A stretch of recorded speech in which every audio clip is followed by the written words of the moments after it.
ሰላም ጤና ይስጥልኝ እንዴት ናችሁ እንደምን ሰነበታችሁ በጣም ደስ ይላል ዛሬ እንግዲህ በሳምንታችን ደግሞ ተገናኝተናል ይዘን የመጣነው ርዕሰ ጉዳይ ደግሞ ለውጥን ከመፍራት ጋር በተያያዘ ለለውጥ ያለን ፍርሃትን ርዕሰ ጉዳይ አድርገን ነው ዛሬ ውይይት የምናደርገው ናብሊስ የፈውስ ድምጽ በሀገሬ ቴሌቪዥን ቆይታችሁ ከኛ ጋር እንዲሆን እንደተለመደው ጋብዛችኋለሁ እንዴት ናችሁ እግዚአብሔር ይመስገን ደስ ይላል አይደል ተገናኝተን እንደገና ደግሞ እንደዚህ ማውራት መቻል በትክክል ሌላ ርዕሰ ጉዳይ በሌላ ጊዜ የምንነጋገርበት ቢሆንም ቀለል የምናረጋቸው ነገሮች ውስጥ አንዱ ነግቶ መገናኘታችን አይደል ስለዚህ እንኳን ተገናኘን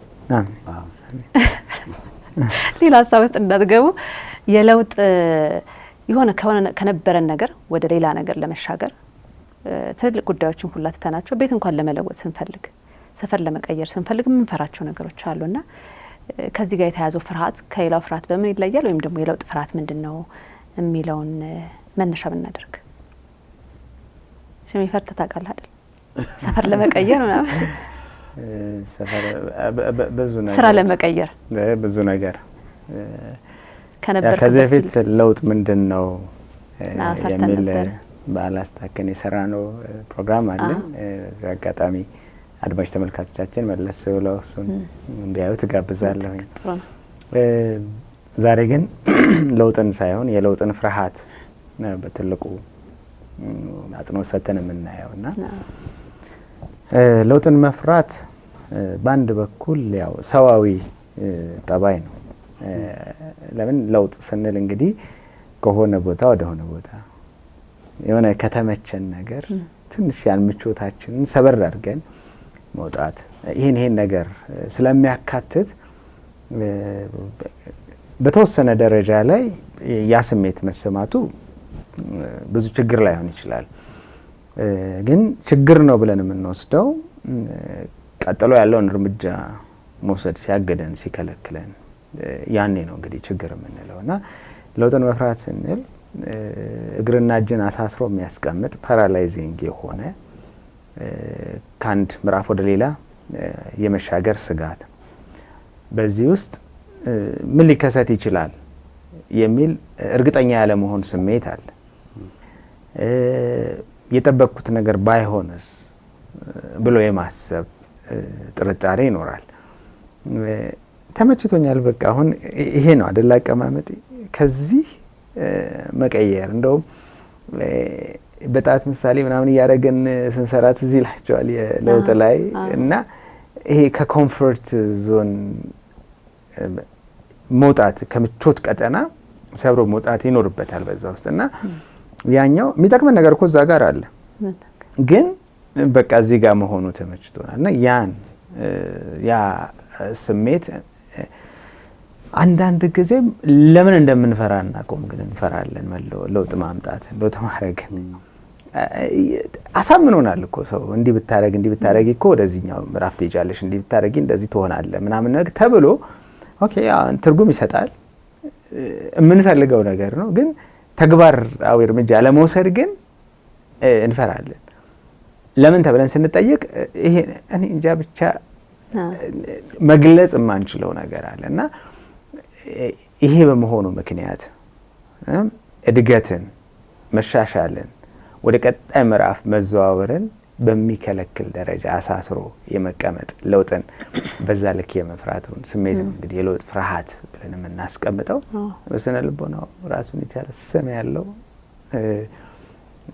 ሙያዊ ከዛ የሚፈልግ ችግር የሚሆንበት ደረጃ ሁሉ ላይ ይደርሳል በርግጥ ሽሜም እንዳለው ተፈጥሯዊ ነው አይደለ እንደዚህ አይነት ነገሮችን መፍራት ከነበርክበት ወደዛ መሻገር አንዳንዴ እንዲያውም አይተዋውን አንድ ቀጭን ድልድይ ብዙ ጊዜ ፊልም ላይ የምናየው አለ በጣም ረጅም ድልድይም በቀጭን ገመድ ነገር በሚመስልና እንጨቶች ተደርድረው የሚሻገሩበት አይነት መንገድ ያለ ግን እዛ ጋር ስትሻገር የሚያምር ነገር ያለው በትክክልም እያየው ግን ያችን ነገር ለማለፍ ደግሞ የምትፈራበት ነገር አለና ተፈጥሯዊ ነው ግን ይሄን ተፈጥሯዊ ስሜት እንዴት ነው ልናብራራው የምንችለው ልንገልጸው የምንችለው ወይ ደግሞ እንዴት አድርገን ነው ልንከላከለው የምንችለው ተፈጥሯዊ ስሜት ነው የሚለውን ያነሳንበት ምክንያት ከምናቀውና ከለመድነው አሁን ሽሜ እንዳለው ነገር መውጣት የሚከብደን ተፈጥሯዊ የሆነበት ምክንያት አንደኛ ሰውነታችንና አእምሮአችን በዛ መንገድ ስለሚሰራ ነው ልክ አዲስ ሲሆንበት ሰውነታችንን ቦዲ የምንለው ነገር ራሱን ማስማማት አለበት ከዚህ ከአዲሱ ነገር ጋር ራሱን ማስማማት ማለት የተፈጠረውን ነገር መቀበል እንዲችል አካላዊ እንትኖቻችን ሰውነታችን የሚያመነጫቸውን ኢንዛይሞች የተነፋፈስ ስርዓታችን የመሳሰለውን ማዘጋጀት ይጠበቅበታል።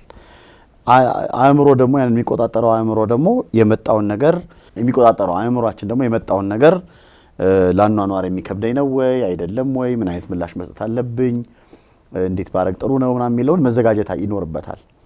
ይሄንን ሁሉ ከደከመ በኋላ እርፍ ሲል ማለት ነው ኮምፈርት ዞን ማለት በቃ አሁን ይሄ ትክክለኛው ነገር ነው አውቄዋለሁ ብሎ የተዘጋጀበት ነገር ላይ ያንን ቀይር ስትዩ እንደገና ከዚህ በፊት አዲስ ነገር ሲለወጥ እንዳመጣው ሰውነትን ማስተካከል አእምሮን እንደገና እንደ አዲስ መዘጋጀት ሊጠበቅበት ነው። እና ሰውነትም ቀላል አይደለም ማለት ነው። ያንን ነገር አይፈልገውም። የማይፈልገው ሰርቫይቫል ነገሩ ጥያቄ ውስጥ ይገባበታል። የመኖር ነገሩ ጥያቄ ውስጥ ይገባበታል። ስለዚህ እንደው ድንገት በአንድ ጊዜ በቀላሉ መነሳት የሚቻል አይደለም የሚለው ነገር በጣም ቀላል ነው። ስለዚህ ጤናማ ነው። እርግጥ መፍራቱ ጤናማ ነው በደንብ እንትን ማለት ነው። ሽሜ ቅድም ያለው ላይ ሁለት ተጨማሪ ሐሳቦች መጨመር ፈልገው አንደኛው እንዳለው ወደፊትን ስናስብ እርግጠኛ ለመሆን ነው ሰዎችን የሚያስፈራው። እሺ ልቀየር ወይም እንደዚህ ላርገው ግን እዛ የሄድኩበት ቦታ ላይ ያለው ነገር እንዳሰብኩት ባይሆንስ እንደተመኘሁት ባይሆንስ እንደፈለኩት ባላገኘውስ? ይሄ ደግሞ በነገራችን ላይ መጥፎ ለሆኑ ጉዳዮች ብቻ አይደለም ፖዚቲቭም ለሆኑ ጉዳዮች ነው የምንቸገረው። ለውጥን ስናወራሽ ምን እንዳለው ከዚህ በፊት ሰው ደሞዙ የተሻለ እንደሆነ እያወቀ የተሻለ የሥራ ልምድ የሚያገኝበት ቦታ እንደሆነ እያወቀ እዚህ ያለበትን የሥራ ቦታ እንደጠላው እያወቀ ተነስቶ በለቱን ስራ አግኝታልና ቀየር ሲባል ብድግ ብሎ መሄድ የሚከብደው ጤናማ የሆነ ሐሳብ ስለሆነ ነው። ችግር የሚሆነው ይሄንን ፍርሃት ማሸነፍ መቻል ሲያቀተው በዛ ምክንያት የሚያጣው ነገር ሲኖር ግን ችግር መሆን ይጀምራል። እኛ እያወራን ያለነው ስለዚህ ችግር ስለሚሆነው ነገር ነው። ተፈጥሯዊ የሆኑትም ያኛውም ግን መሰረታዊ ጉዳዮቻቸው ተመሳሳይ ናቸው። ስለዚህ ለምሳሌ በዚህ ለውጥን በመፍራት ሂደት ውስጥ አንደኛው እንዳልኩት ነገ ስለሚሆነው ነገርና ስለሚመጣው ነገር እርግጠኛ ያለመሆን ስሜት ነው። ግን ደግሞ አሁን ያለውም ላይ በተወሰነ መልኩ ሚስ የምናረገው ነገር መኖሩም ጭምር ነው። የሚቆጨን ነገር ወይም ደግሞ ምን ናፍቀው ነገር አለ እዚህኛው ላይ የሚለወጠው ነገር ላይ። ስለዚህ ለምሳሌ እኔ መስሪያ ቤቱ አስጠልቶኛል፣ ደሞዙ ደስ አላለኝም። ግን ደግሞ የሆነ አንድ የምወደው ነገር ይኖረኛል ወይ ማህበራዊ ህይወቱን እወደዋለሁ ወይ እንደዚህ ነገር እና ያንን ነገር ናፍቀዋለሁ። ያ ባጣው ደግሞ እቸገራለሁ። ይሄ ደግሞ ተፈጥሯዊ ነው ያልንበት ምክንያት ሌላኛው ምንድነው ከሰውነት ጋር የሚያያዝ ነው። ከምን ጋር ይያያዛል? ደህንነት እንዲሰማኝ ያረጉኝ ጉዳዮች ምንም እንኳን አስቸጋሪ የነበሩ ሁኔታዎች ቢፈጠሩም የደሞዙ አለመመቸት ዲስኮምፈርት ቢፈጥርብኝም ምቾት ቢነሳኝም በእንደ ልቤ የምፈልገው ነገር እንድገዛ ባያረገኝም እንደዚህ ቢሆንም ይሄ ነው በማይባል ደረጃ ደግሞ በጣም ትልቅ በሆነ መንገድ ደግሞ ከሰዎች የማገኘው ድጋፍ ሲጠቅመኝ ቆይቷል፣ ሲያኖረኝ ቆይቷል። ስለዚህ ያንን ማጣት ደሞዙ ያስቸግረኝ የነበረውም ያክል ችግር እንደሆነ ደግሞ ማሰብ ጀምራለሁ። ስለዚህ እንዴት ትቼው ሄዳለሁ ብድግ ብዬ በአንድ ጊዜ የሚለው ነገር ቀላል አይደለም። ስለዚህ ምናፍቀው ነገር አለኝ ማለት ነው። ከዛኛው ላይ ከመናፈቅ ጋር ብቻም ደግሞ አይደለም ቁጭት የሚፈጥሩ ያላለቁ ደግሞ ጉዳዮች ይኖሩናል። ስለዚህ ለምሳሌ ብድግ ብዬ ተነስቼ እዛኛው ጋር ሲሄድ እዚህ ያዝረከረኩት ጉዳይ ልል እችላለሁ በጤናማ በሆነ መንገድ ወይም አንዳንዴ ግን እንደው እዚህ ትንሽ ቆያለሁ ብዬ መጥቼ እንዲህ አረጋለሁ ብዬ መጥቼ ወይም እንዲህ አይነት ለውጦች አመጣለሁ ብዬ መጥቼ እነዚህን ጉዳዮች ሰራለሁ ብዬ መጥቼ ይህንን ሁሉ ሳልጨርስ እንዴት እሄዳለሁ የሚለው ደግሞ ስሜት ይይዘኛል። ስለዚህ ያላለቁ ጉዳዮች፣ ያላጠናቀቅናቸው ጉዳዮች፣ ያልዘጋናቸው ጉዳዮች ሲኖሩ ይቸግሩናል። ተሻግሮ ለመሄድ አልፎ ለመሄድ ያስቸግረናል። በጣም ሌላው ደስ ያለኝ መጨመር የፈለኩት ነገር ሽም ያለው ለምን እንደምንፈራ ማናቀው ፍርሃት አለ ያለው ነገር ነው። በጣም ጥሩ የሆነ ሐሳብ አንስቶ ነው ትቶት ሄደውና እኔ ልጨምርለት ብዬ ነው። ብዙን ጊዜ ምን ሆነዋል መሰለሽ ይሄ ስለማናቀው ፍርሃት የሚለው በተለይ እኔ ናሽሜ በመንሰራው በዚህ በካውንስሊንግ በሳይኮቴራፒ በስነ ልቦና ሕክምና ብዙ ሰዎች በሂደት ውስጥ ነው በካውንስሊንግ በምክክር ሂደት ውስጥ ነው ለምን ፍርሃታቸውን አውቆት መጥተዋል። ፈራለሁ ለምን እንደምፈራ አላቀውም ብለው ነው የሚመጡት። ስለዚህ ለምን እንደሚፈሩ በጋራ ነው ኤክስፕሎር የምናደርገውና እናገኘዋለን። አንደኛው ፍርሃታችንን ሙሉ በሙሉ ኮንሺየስ ያልሆንበት ያላረጋገጥ ነው ግን እንድንፈራ የሚያረገን ነገር ቢፈጠርበት አንደኛው ምክንያት እኛ እርግጠኛ ያልሆንበት ግን ከዚህ ቀደም የተፈጠረ ልምዳችን ነው ፍርሃት እንዲኖረን የሚያረገን። ከዚህ በፊት መስሪያ ቤት ስቀየር እንዳሰብኩት ያልሆነበት ጊዜ አለ። ለምሳሌ አሁን መቀየር ይከብደኛል ያለው መስሪያ ቤት ከዚህ በፊት ቀየሬው መጥቼ ነው ያኔ በሆነ እኮ እስካሁን ይሄኔ ስንት ነገር የምደርስበትን ያኔ ቀይሬ መጥቼ ስለዚህ ይሄ ነገር ልክ አይደለም፣ አሁን ደግሞ ለገና ደህና ደሞዝ አገኘው ብዬ መስሪያ ቤቱን እንትን ቢልስ የሚለው ነገር ሌላ። ከዛ ሌላው እንዲህ አይነት ፍርሃቶች እንዲፈጠሩ የሚያደርገው በእኛ ቁጥጥር ውስጥ አለመሆን ነው። በተለይ አሁን ባለንበት ሁኔታ ብዙ ነገሮች በጣም ከሚገባው በላይ ፈጣን በሆነ መንገድ በሚቀያየሩበት ሀገርና ዓለም ውስጥ እየኖርን ነው። ምንም ነገሮችን መገመት፣ ምንም ነገሮችን ማሰብ፣ ምንም ነገሮችን በቃ በቅድና በምናምን መስራት በጣም የከበደ እስኪሆን ድረስ አንፕሬዲክታቢሊቲ እናታቸው ይሄ ተገማች አለመሆናቸው ነገር በጣም በሚጨምርበት ሁኔታ ውስጥ መኖር በራሱ ድንገት የሚመጣ ነገር ሊኖር እንደሚችል ሰውነት እያሰበ አእምሮ እያሰበ ፍርሃት ውስጥ እንድንገባ ያደርጋል። እና እነዚህ ደግሞ ነገሮች የበለጠ እንድንፈራ የሚያደርጉ ጉዳዮች ናቸው። ፍርሃታችን ምን እንደፈራን ግን እንዳናውቅ ያደርገናል። ግን ብንፈትሸው የፈራነውን ነገር ፈልገን እናገኘዋለን፣ የፈራንበትን ምክንያት። ያ ደግሞ እንዳልኩት በእኛ ቁጥጥር ውስጥ ያልሆኑ ነገሮች እንዳሉ እንዲሰማን ያደርገናል። ስለዚህ ፍርሃት በነገራችን ላይ ማለት ራሱ ከኔ ቁጥጥር ውጪ የሆነ ነገር ማለት ነው፣ ፍርሃት የሚፈጥረው ነገር። ስለዚህ ለቅቄ መሄድ በእኔ ቁጥጥር ውስጥ ነው፣ ግን ለቅቄ ሲሄድ የማገኘው ነገር በእኔ ቁጥጥር ውስጥ እንዳልሆነ ሲሰማኝ፣ ትቼ መሄድ በእኔ ቁጥጥር ውስጥ ነው፣ ግን ትቼ ሲሄድ የማጣው ነገር የማልቆጣጠረው እንደሆነ ሲሰማኝ፣ ትቼ ሲሄድ እዛ የሚያጋጥመኝን ነገር እርግጠኛ አይደለሁም ብዬ ሳስብ፣ ከዚህ በፊት ካጋጠመኝ ነገር አንጻር ትቼ ሄድኩት ነገር ደግሞ ደስ የማይል ነገር ይዞብኝ እንደመጣ ሳስብ በእኔ ቁጥጥር ውስጥ ያለውን ነገር በሙሉ ሲደማመር ኧረ ይሄ ነገር ብዬ መፍራት እጀምራለሁ። እና የሆነ ያክል መጠን በጣም ጤናማ ነው፣ ተፈጥሯዊ ነው። ከዛ ግን እያለፈ ሲሄድ እየጨመረ ሲሄድ እና ምድረው ማግኘት የነበረብንን ጥቅም እንዳናገኝ መስራት የነበረብንን ስራ እንዳንሰራ ማድረግ ላይ ሲደርስ ግን ችግር መሆን ይጀምራል ማለት ነው። ፍርሃቱ ምናልባት እንደው ምክንያት ሊሆን ይችል የሆነ ብዬ ነው ሽሜ ሄጄ ምን አመጣለሁ የሚለው አንደኛው ምክንያት ሊሆን ይችላል ወይ? ወይም ደግሞ አሁን ኮምፎርት ዞንም ጋር ልናገናኘው እንችላለን። ግን እዚሁ በሆነስ የሚለው የፍርሃት ምንጭ ሊሆን ይችላል። እዚሁ ባለለወጥስ ባይቀየርስ?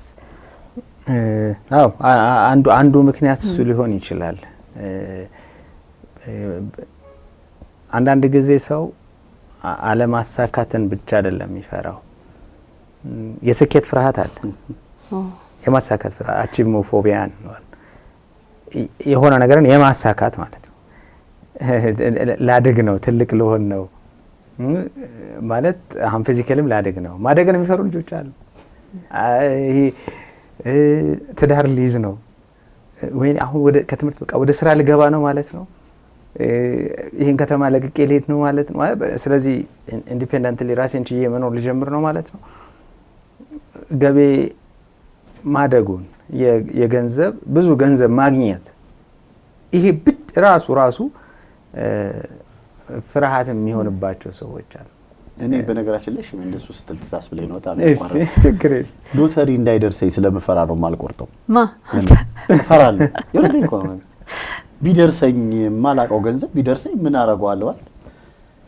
የኔ ያልሆነ ያልሰራሁበት ገንዘብ ነውና ቢደርሰኝ ምን አደርጋለሁ ቢለው ግን ያስፈራኛል። ሎተሪ አልቆርጥም። እኔ ግን ቢደርሰኝ ብዬ ነው ቆርጥ። እኔ ግን ያስፈራኛል ቢደርሰኝ። የሚገርም ነው ግን ቢደርሰኝ ብሎ መቁረጥም ቢደርሰኝስ ብሎ ፈርቶ መተውም በራሱ ችግር አይደለም። ዋናው ፖይንት የሚቆርጠው ሰው ሲቆርጥ ለምንድን ነው የሚቆርጠው? እና ገንዘቡ ሲመጣ ምንድን ነው ማድረግ ነው? ብዙ ሰው ይምጣ እናስብበታለን ይላል። እርግጥ ገንዘብ ሞኝ አይደለም። ወዳልተዘጋጀበት ሰው ላይ መጣ ይችላል። ቢመጣም ግን ሰውየው አይጠቀምም። በጣም ትላልቅ የአሜሪካን ውስጥ ቆይቷል። አመቱ በጣም ቆይቷል። 10 ምናምን አመት በፊት ምናምን ያየሁት እንትን ነው። ኧረ ከዛም ሊበልጥ ይችላል። ብዙዎቹ የጃክፖት ምናምን የሚደርሳቸው በሎተሪ ምናምን የሚደርሳቸው ብዙዎቹ ሰዎች ተመልሰው የገንዘብ ችግር ውስጥ ይገባሉ። አንዳንዶቹ ለሱስ ተጋልጠው ምናምን፣ አንዳንዶቹ ደግሞ ራሳቸውን ሁሉ ህይወታቸው እስኪጠፋ ሰበብ ይሆናል። ምን ያልተዘጋጁበት ገንዘብ እኔም ብዙም በእኛ ሀገርም በጣም በርካታ ሰዎች ይጠቀሳሉ። በገንዘብ ስኬታማ በቢዝነስ ስኬታማ ምናምን ተብለው መነሻዬ እንደዚህ ቆርጬ ድረስ ሎተሪ ነው ምናምን ብለው ሲያወሩ ሰምተናል። እና ብዙ ግን ይደርሳል። ብዙ የደረሳቸው ሰዎች ግን አሉ። ህይወታቸው ምን ያህል ሲግኒፊካንትሊ ተቀይሯል። በዛ ምክንያት የቢዝነሱ ማለት ነው የሚያድግ ገንዘብ ሆኗል። የሆነ ነገር ልንገዛበት እንችላለን። ከዛ በቃ እዛ ጋ ይቆማል። ግን ራሱን አባስቶ ወደ ሌላ የቢዝነስ ምዕራፍ አሻግሯል አላሻገረም አንድ ጉዳይ ነው። እና ለምንድን ነው የምፈልገው ስቆርጥ ለምንድን ነው የምቆርጠው? ዋይ ሁሌም ለምናችንን ማወቅ ነገሮቹ የሚኖራቸውን ተጽዕኖ በጣም ይወስነዋል። እና መጥቶ ምን እንደማረገው እግር ስለሚለኝ ትቼዋለሁ። በጣም ጥሩ ነው። መጥቶ ስቃይ ከሚሆን አንዳንዱ ደህና አይተኛ የነበረው ሰው እንቅልፍ ብሎ ሊያጣ ይችላል። ግን መቁረጡም ኦኬ። ግን ለምን ቢመጣ የት ነው? እዚህ ቦታው አስቀድሞ መዘጋጀት አለበት። ከዛ በኋላ ሲመጣ እዛው ቦታ ላይ ይገባል። ይሄ ለእንደ ሎተሪ እንደምሳሌ ያነሳ ነው እንጂ በየትኛው ብዙ ሰዎች አሁን ስልጠና መስጠት አንዳንዴ የፋይናንሻል ሊትሬሲ ምናምን እንደዚህ አይነት ነገሮች በሚሆንበት ጊዜ ሰዎች ብዙ ብር እንዲኖራችሁ የምትፈልጉ እኔ ይላሉ። ብዙ ስንት ነው ለእናንተ? ቁጥር አስጠራቸዋለሁ። ከዛ በኋላ ለምንድን ነው ይህን ብር የምትፈልጉት? ሰርተንም አርሰንም በውርስ የሚገኝ ሎተሪ የሚገኝ በምን የሚገኝ ሶርሱ ከተለያየ አቅጣጫ ይሁን፣ ግን ለምንድን ነው የምንፈልገው? ለዛ እኮ ነው ሰዎች ብዙ ብቻ የገንዘብ ጉዳይ ስላልሆነ ጉዳያችን አንከባም። ራሱን አስችለን ደግሞ ሌላ ጊዜ እንመጣበታለን። ማሳካት ያስፈራል። አሁን ያንን ብር ማግኘት ያስፈራል፣ ማጣትም ያስፈራል። ብከስርስ ብለን እንፈራለን።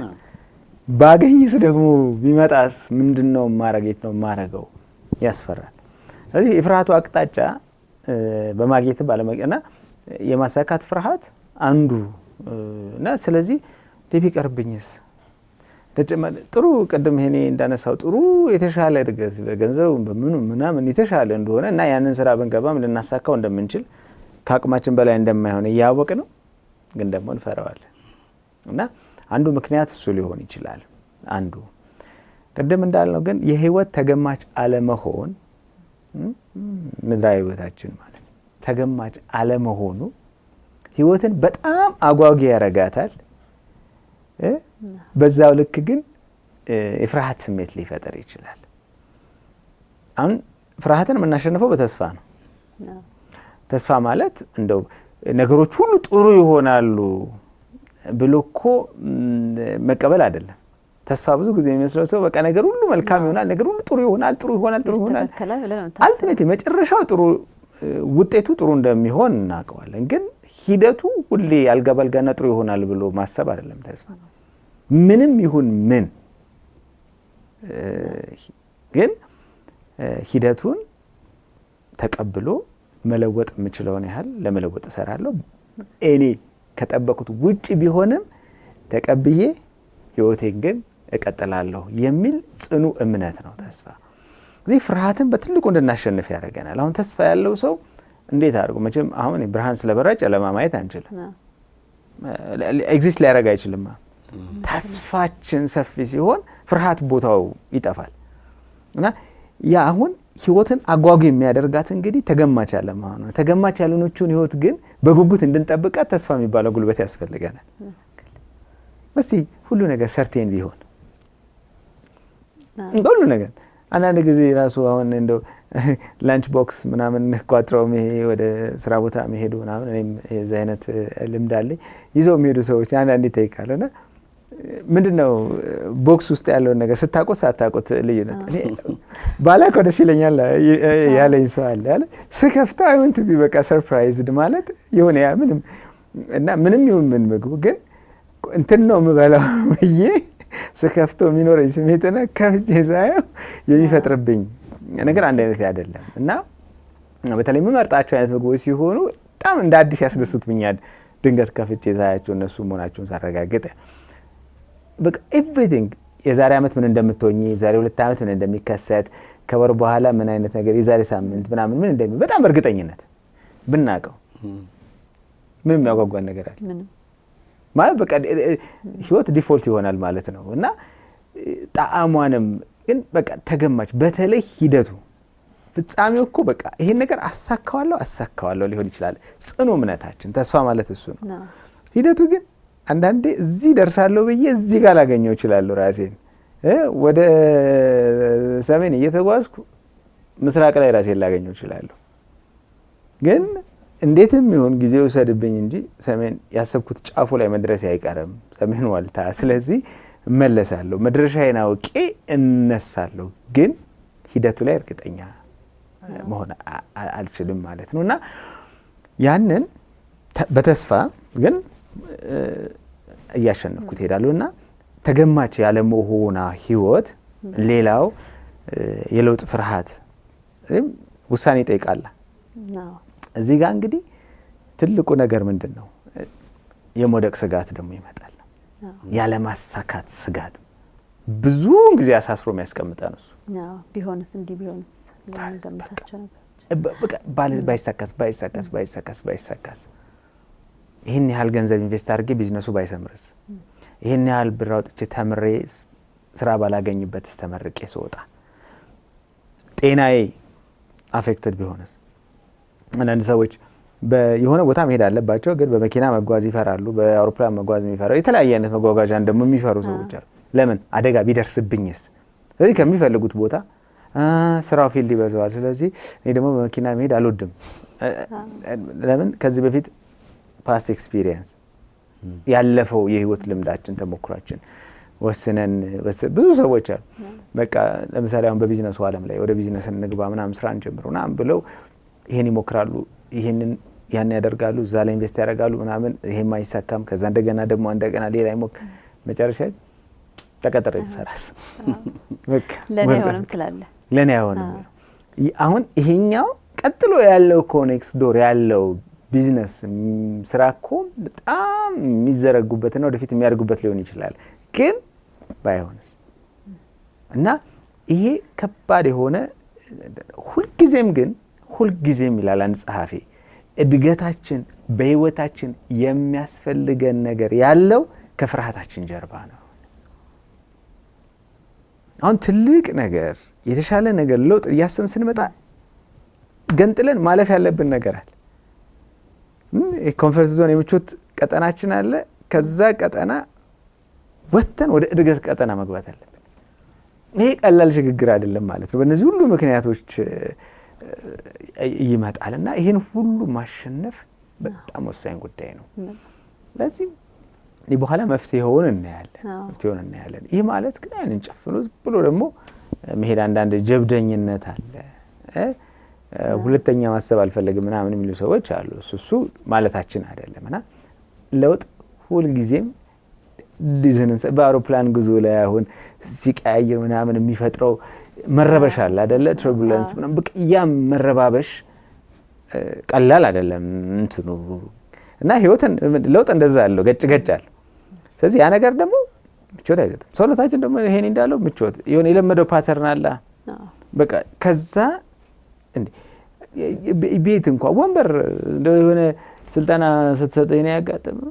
ስልጠና ስትሰጥ እንደ 5 ቀን ስልጠና ቢሆን 5ቱንም ቀን አንድ ቦታ አንድ ወንበር ላይ። ለዛ እኮ ነው የግሩፕ እያፈረስን እየገነባን አዲስ ግሩፕ ምናምን እያደረግን እኮ ማለዋወጡ ዲፈረንት ኤክስፒሪየንስ እንዲያገኙ የተለያየ ልምድ እንዲያገኙ። ግን ከለምርሽ አስበሽ እኮ አይደለም ልጅ አሁን ስለምርከበት ቦታ ላይ እዛው ጋር እንቀመጣለን ማለት ነው። በቃ አንኮንሺየስሊ ነው ያንን የምናደርገውና ለውጥ ሁሌም ያም ገጭ ስላለው ማስፈራቱ ቀርም ግን ፍርሃቱን አሸንፍ። ምክንያቱም የምንፈልገው ነገር ከፍርሃታችን ጀርባ ስለሆነ ያለው። ተመልካቾቻችን ናብሊስን በሀገሬ ቴሌቪዥን እያያችሁ ነው፣ የተመለከታችሁ ነው። ከኛ ጋር አሁን ቆይታችሁን አድርጉ።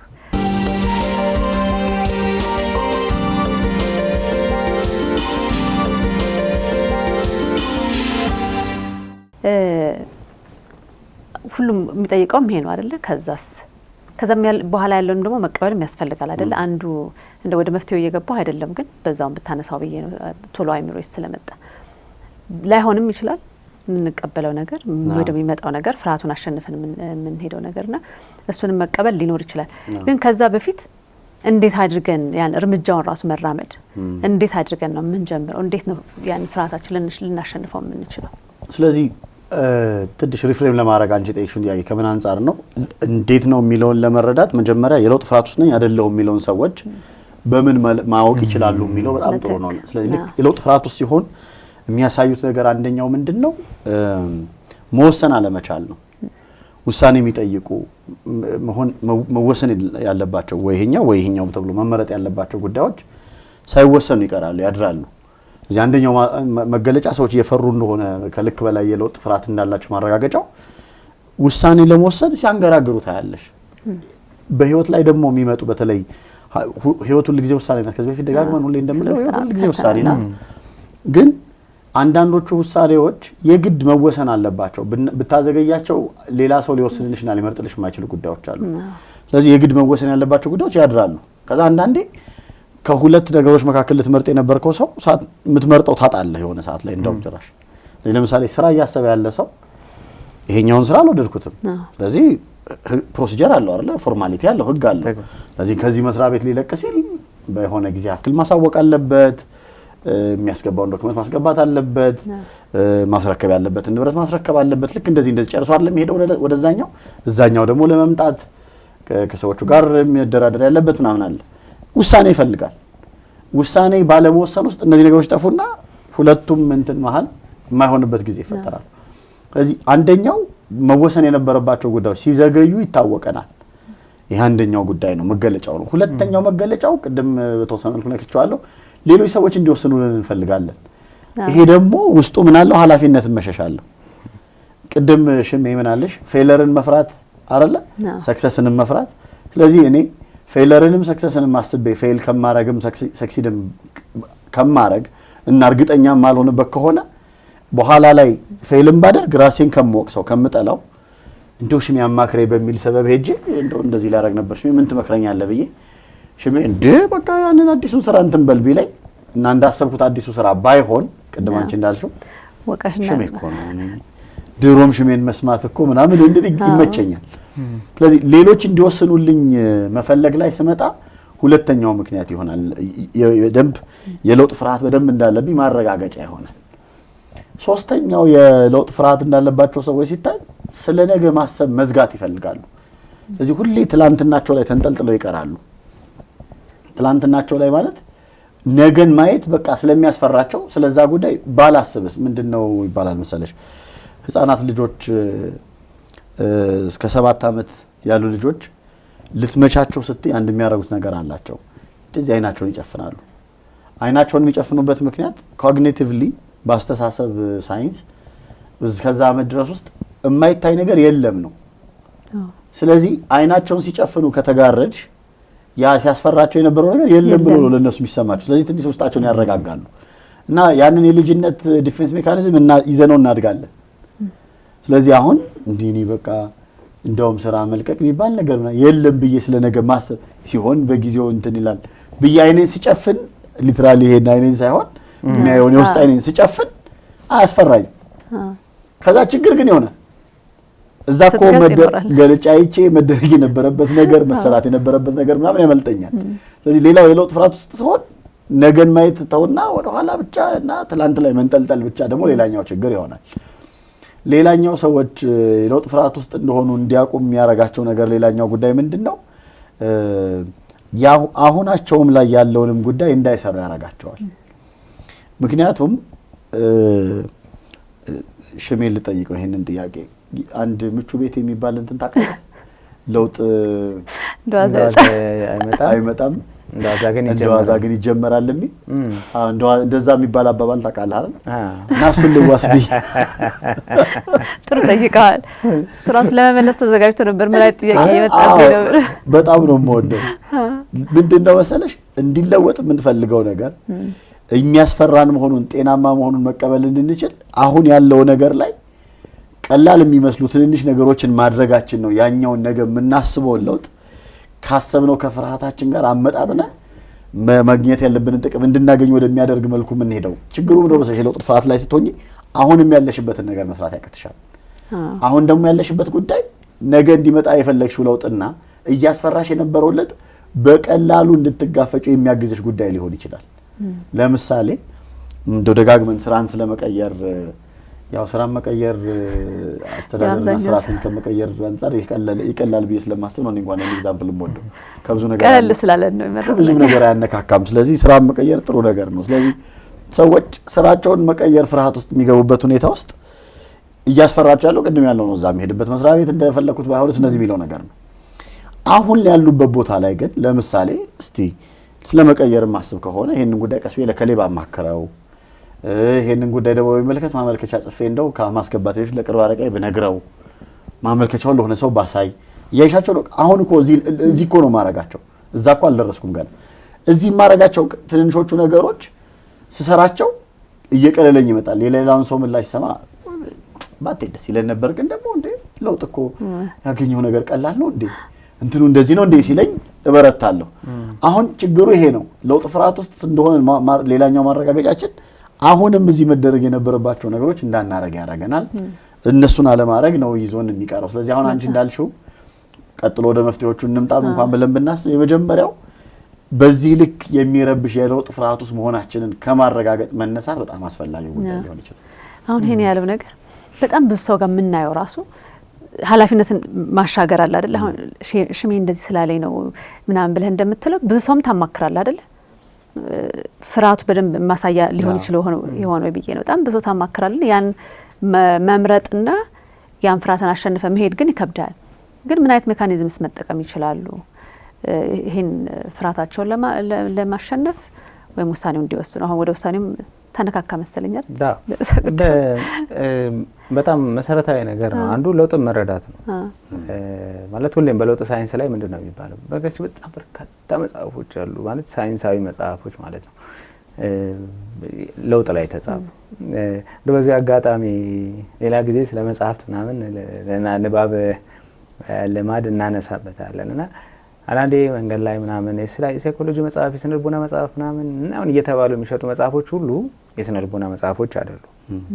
ለዛ ነው የሳይንስ መጽሐፍ ብዬ እንትን ቅጽል ያበጀሁለት። ለዛ ነው እንደ በቃ ይሄ ሰልፍ ዴቨሎፕመንት ራስን እንትን የማድረግ ምናምን መጽሐፎች ሁሉ የስነ ልቦና መጽሐፍ ተብለው ይታያሉ። ግን ሴዶ ሳይንሶች አሉ። ማለት ሰዎች የግል አስተያየታቸውን፣ ሀሳባቸውን፣ ልምምዳቸውን ሳይንስ አስመስለው ያቀርቡታል።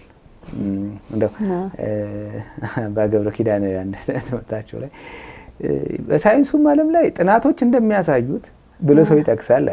በሃይማኖቱም ሊቃውንት እንዳሉት ይላል። የትኛው ሊቅ ሲባል ግን የሚጠቅሰው የለም። የትኛው ሳይንቲስት እና ስለዚህ በቃ ጥናቶች እንደሚሉት የትኛው ጥናት እና ሰዎችም እንደ መረጃዎችን ሲሰበስቡ እነዚህን ነገሮች በደንብ ምክንያቱም አንዱ ለውጥን አዳጋች የሚያደርጉብን ነገሮች እነዚህ ናቸው። ግለሰባዊ አስተያየቶችና እንደው በአሃዝ የተደገፉ በርካታ ምርምር የተደረገባቸው ጉዳዮችን መለየት ያስፈልጋል እና ለውጥ ላይ ብዙ ሳይንሳዊ ስራዎች አሉ። እንዴት እንለወጥ፣ ለውጥ ምንድነው፣ የለውጥ በጣም ብዙ እና ከዛ ደግሞ እንዴት ነው ግለሰቦች የተለወጡት፣ ሀገራት የተለወጡት ምናምን የሚሉትን ደግሞ የሰዎችንም የሀገራትንም ታሪክ የለውጥ ታሪኮችን ማየት በጣም ወሳኝ ነገር ነው። ለውጥን መረዳት በለውጥ ሳይንስ ላይ አንዱ የሚባለው ነገር ምንድነው? እዚህ ምድር ላይ ያለው ኮንስታንት ከሆኑት ነገሮች ውስጥ አንዱ ለውጥ ነው። ማለት አይቀርም ማለት ነው። ለውጥ አይቀርም። እዚህ ወደድክም ጠላህም በቃ አለ። በፈልግም ባልፈልግም በወደውም በጠላውም አይቀርም፣ ለውጥ ይመጣል። የማይቀርልኝ ነገር ከሆነ ለውጥ የማይቀር ከሆነ ምክንያቱም እኔ እንኳን እምቢ አልለወጥም ብዬ ብቆም አልፎኝ ሄዳል አይደል አለም። ስለዚህ በቃ ለዚህኛው ዘመን እኔ ወደ ኋላ የቀረው ሆኜ ይገኛለሁ። አንድ መኪና ዝም ብለን መንገድ ላይ ብናቆመው እኮ ብንንከባከበውም ባንንከባከበውም ራሱን ይቻላል። በቃ እዛው ጎማው እየተነፈሰ ምናምን እያለ እንለወጣለን። ለውጥ አይቀርም። ግን የምፈልገው ለውጡ ወደ የምፈልገው አቅጣጫ እንዲሆን የኔ ይሄ ሆም ብሏዊ ድርጊትን ይፈልጋል። ኢንቴንሽናሊ የማደርገው ነገር መኖር አለበት። ያሁን ለውጡ ወደ እኔ አቅጣጫ ነው። ስለዚህ ለውጥን መረዳት የማይቀር ነገር እዚህ እንለወጣለን። እዚህ ያን ለውጥ ግን ወደምንፈልገው ፊዚካል ለውጡንም የትምህርቱንም የስራውንም የፋይናንሱንም ማህበራዊ ግንኙነታችንም ላይ መንፈሳዊ ህይወታችንም ላይ ያለውን ለውጥ ወደምንፈልገው አቅጣጫ ማድረግ የኛን ውሳኔ ይፈልጋል። ለውጥን በዛ መልክ መረዳት ነው። ስለዚህ ፈርተን አናስቀረው። ፈርተን ማናስቀረው ከሆነ መጋፈጥ ነው። አንዱ ቅድም ይሄ እንዳነሳው በቃ ለውጥን ስንፈራ አቮይድ ማድረግ ነው። በቃ መሸሽ፣ ቆይ ኃላፊነትም ሲሰጠን ተው፣ የሆነ ነገርም ሲመጣ ተው፣ እንትን ብታረግ ሀሳብ ሲሰጠንም ሰው አይ እንግዲህ ጥሩ ነው ግን ለኔ የሚሆን አይመስለኝም። በቃ መግፋት እና የማይቀርልን ነገር አንግፋው፣ እንጋፈጠው። ሁለተኛው የተሰላ ስጋትን ካልኩሌትድ ሪስክ በህይወት ውስጥ መውሰድ መሰረታዊ ነገር ነው። ለእድገት የምንፈልግ ከሆነ በቃ ለእድገት አንዱ መሰረታዊ ነገር ሪስክ መውሰድ ስንል ዝም ብሎ ሪስክ አለ፣ የተሰላ ካልኩሌትድ ሪስክ። ስለዚህ ምንድነው ጥቅሙ ይሄ ነገር፣ ምንድነው ጉዳቱ? ምክንያቱም ምንም ጉዳት ይሄ ስጋት የሌለው ነገር ስለሌለ ማለት ነው። አሁን መድኃኒት እንወስዳለን። መድኃኒት የምንወስደው እንደውም ቀደም ሲል ከመግባታችን በፊት ስለ መድኃኒት አንድ ጨዋታ ያይታን እስቲ መድኃኒት ስል ትዝ ብሎኝ ነው የኔ አይደለም ትላለህ።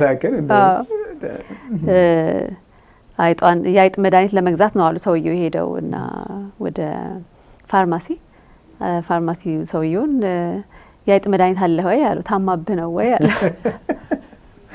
እኔ በጣም የአይጥ መድኃኒት አለ ታማብህ ነው በጣም ነው እንትን መድኃኒትና የመርዝ ልዩነት አለ።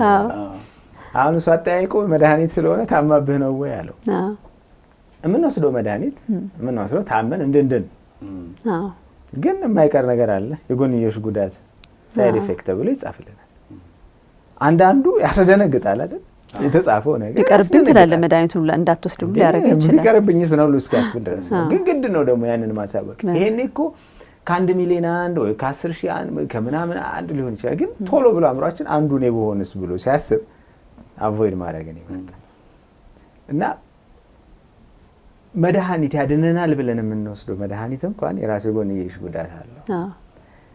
ከልክ በላይ ስንወስደው ምናምን ስናደርገው እንደዚህ ዶስ ተመጥኖ ይሄን ያህል ውሰዱ ይባላል አይደለ? መድኃኒት የነበረው ነገር መርዝ ይሆናል። የምንበላው ምግብ ህይወቴን እቀጥልበታለሁ ብዬ የወሰድኩት ምግብ አንቆኝ ይሄድ ይችላል። እንግዲህ ምን ማድረግ ይቻላል?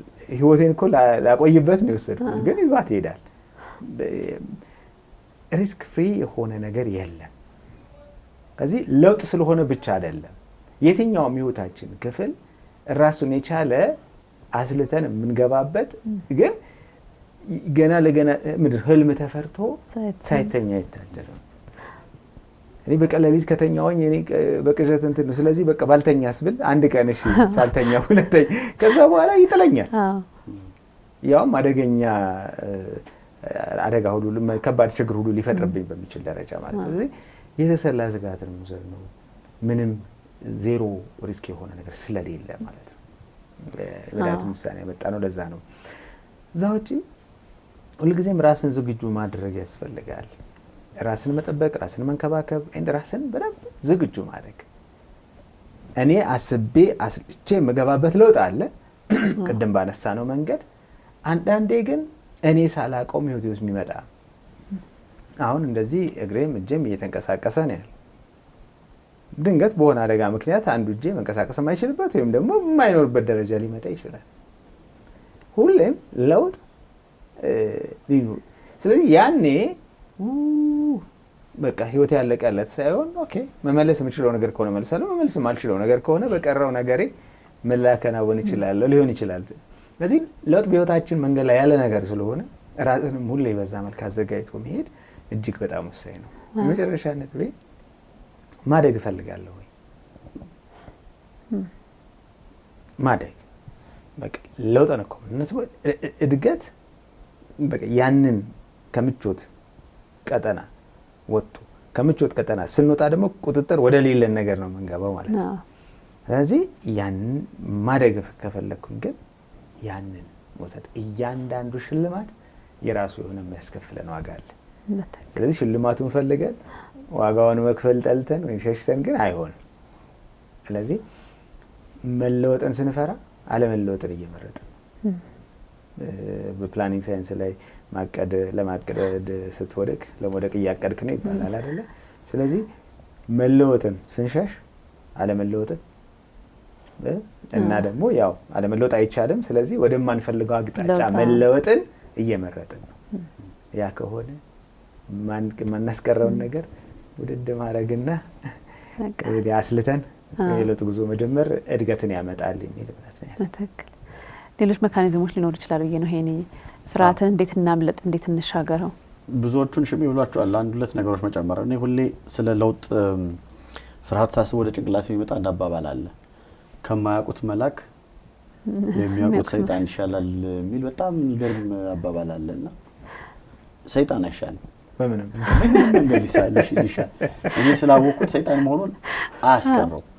ስለዚህ የማላቀውም ቢሆን መልአክ እንደሆነ እርግጠኛ ከሆንኩ አለማወቄን እንደምንም አድርጌ ተሻግሬ መልአኩን ባገኘው የተሻለ ሊሆን ይገባል የሚል ነው። ይሄንን ስል እንደምናወራው ቀላል ግን አይደለም። ሰዎች ከማያውቁት ሰይጣን መልአክ የሚያውቁት ሰይጣን ይሻላል የሚለው ድረስ እንዲደርሱ ያደረጋቸው ምን ያህል ለውጥ አስፈሪ መሆኑን ማረጋገጫ ነው ያስባለሁና ጥያቄው ያለው በቻልነው አቅም ቅድም አንዱ ፍርሃትን የሚፈጥረው እርግጠኛ ለመሆን ነው አንሰርቴኒቲ ነው ስላለን ሰዎች በቻሉት አቅም ለውጦቹን ለማግኘት የሚያደርጓቸው ጥረቶች የሚፈጥሩላቸው ነገር አለ ብዬ አስባለሁ። ስለዚህ ለምሳሌ አንደኛው ሊያደርጉ የሚችሉት ነገር ምንድነው? ያም እንዲመጣ የፈለጉት ለውጥ በቻሉት አቅም ማረጋገጥ መሞከር፣ ለማየት መሞከር። ያሰብኩት ለውጥ ማገኘው ነገር ነው ወይ፣ ሚሆን ነው ወይ፣ ሚደረስበት ነው ወይ የሚለውን ነገር ለመናገር መሞከር አንደኛው ጉዳይ ይመስለኛል። ሁለተኛውና በጣም ትክክል የለውጡን ፍርሃት ለመሻገር የሚያግዘው መንገድ ሁለተኛው ነገር ምንድነው? በመሃል ቅድም ያነሳናቸው ሌሎች ጉዳዮች ለምሳሌ አንደኛው እዚህኛው ምናፍቀኝ ጉዳይ አለ፣ ከዛ ደግሞ እዛ እርግጠኛ ያልሆንኩበት አዲስ ነገር አለ። እነዚህ እንዳሉ መቀበል መቻል ነው በራሱ። ትቼው ልሄድ ነው ስልህና አሁን ያለሁበትን ነገር ቀላል አይደለም። በቃ መቀበል አለብኝ። ይናፍቀኛል። ሲናፍቀኝ ይቸገራለሁ፣ ልቸገር እችላለሁ፣ እንደምቸገር እረዳዋለሁ። በቃ ገብቶኛል ብሎ መቀበል። እዛ ደግሞ የሚሄደው ነገር በቃ እንዳሰብኩት ላይሆን ይችላል። በቃ መቀበል። ሲሆን ምን አረጋለሁ፣ ቢሆን ምን አረጋለሁ ብሎ ፕላን ቢ ፕላን ሲ ብሎ ማሰብ፣ ሁለተኛ አማራጭ ሶስተኛ አማራጭ ማሰብ መቻል በተወሰነ መልኩ በእኔ ቁጥጥር ውስጥ እንዲገባ እድል ይፈጥርልኛል። ሌላውና በጣም ወሳኙ ጉዳይ መፍራት ጤናማ ነው፣ ግን ደግሞ በቅድም ባልነው መሰረት እንትናችንን መስራት የሚገባን ነገር እንዳንሰራ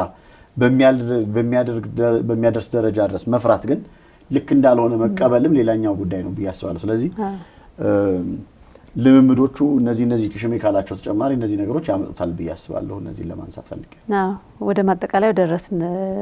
ተጨማሪ መፍትሄ ሀሳብ ከሌላችሁ የ9-10 ሞት የሚባል አባባል አለ። 9 ሞት አንዱን ግባ በለው የሚል ነገር የሚባል አባባል አለና እንደዛም የመቀበልን ችሎታም ራሱ ማዳበር ያስፈልጋል ብዬ አስባለሁና ይሄ ምን ይሰማኛል በአመት መጨረሻ ላይ ሂሳብ እንደሚዘጋው አይደል? አሁን ያፈቀኛል የምትለውን ነገርም ራሱ መዝጋት መቃጣጥመው ይሄ ነው ብሎ መጨረስ አንድ የሚጠቅም ነገር ያለም ሲና ጨረስን።